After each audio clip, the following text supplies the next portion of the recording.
back yet? Just take a minute. I don't have time for you to ask comments, questions, something not clear. Nathaniel? Something I thought about the Frankfurt school was, besides other fundamental issues with their theory, was that they saw that what Karl Marx did was too simple, and they tried to make it more in-depth, but then they saw everything as a binary, when you can't really treat everything in life as a binary, so they simplified it too much. Exactly, yeah. Binary means that something is right, something's wrong. This is good, this is bad. Male, females, those are no binaries. Nothing is binary. So, that was part of the, in the Frankfurt School. Well, I can't remember exactly. No, I'll go ahead and tell the story now, and if I kind of run onto it, I'll skip it. But so what happened was, the reason it was important for me to tell you that these guys were all Jewish was, this is 1923 in Germany, right? Well, about 1930 in Germany, things got a little unsettled, shall we say, and it wasn't a good place for Jews to be. And so these guys all packed up and came to America, right?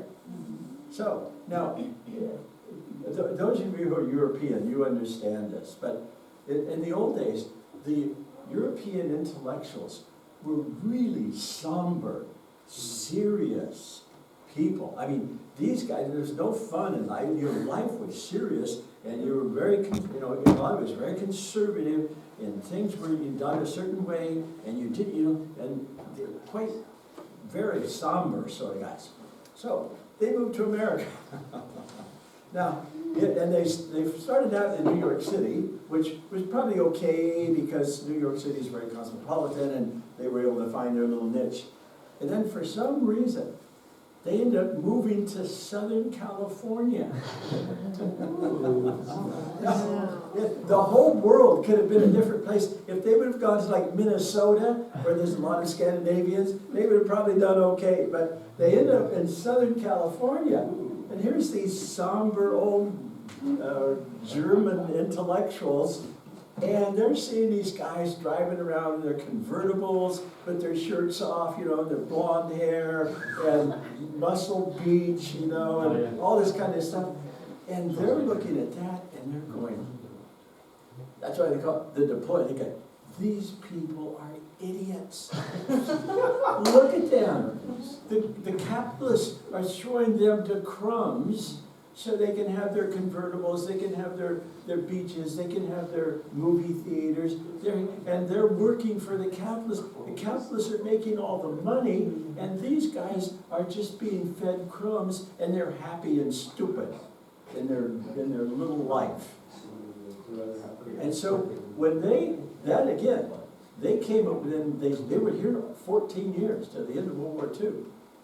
So in the 1945, along there, they moved back to Germany and Austria.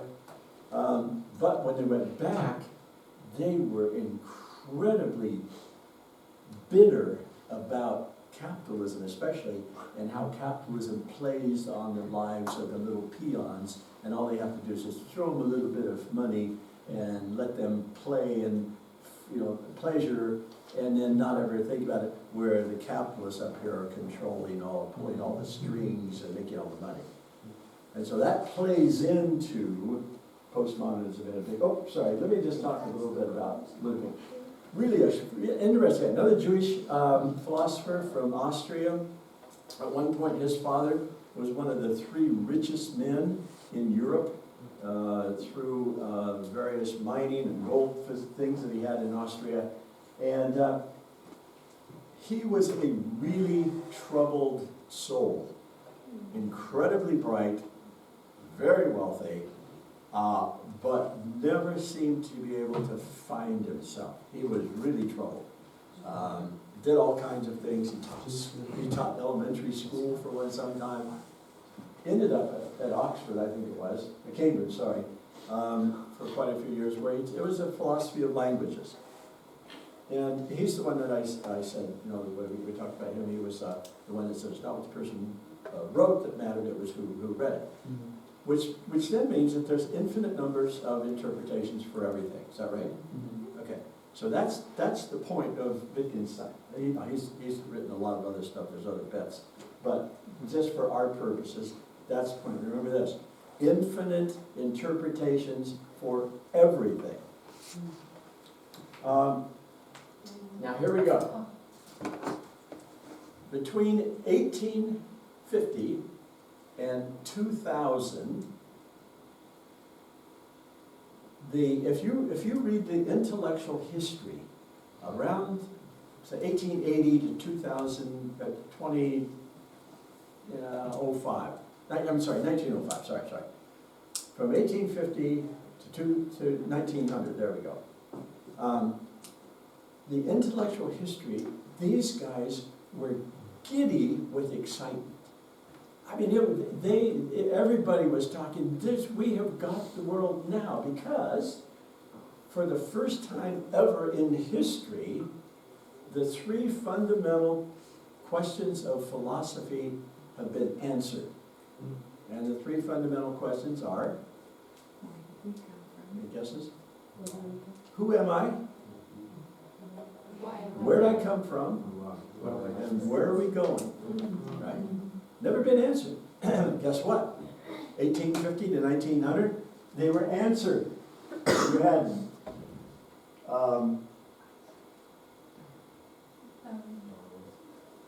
Darwin. Darwin answered the question, where we come from? Evolution. And Marx, let's talk with Sigmund Freud. Who is man? Sigmund Freud came up with a very brilliant and quite extensive interpretation of the nature of man. And then, of course, you had Karl Marx. Where are we going? Utopia. Utopia is ahead of us. If we'll only go through these things, then we'll have utopia. And then to add fuel onto this already incredible fire, you had Einstein, who came along in 1905 with the general theory of relativity, and that was like pouring jet fuel on the fire, and it just exploded. And here was their motto. Finally, man starting with man, we can create the perfect world. Okay? So, threw off religion. You don't need religion, we got evolution. We don't need governance. We've got the way we're going to do this, and we will offer utopia. If man starting with man, we're going to create the perfect world. Good idea, right? Unfortunately, there's a few bumps in the road. It wasn't more than like 15 years later that we had World War I. And then after World War I, we had the Great Depression. And then after the Great Depression, we had World War II. And at the end of World War II, August 6, 1945, a B-17 bomber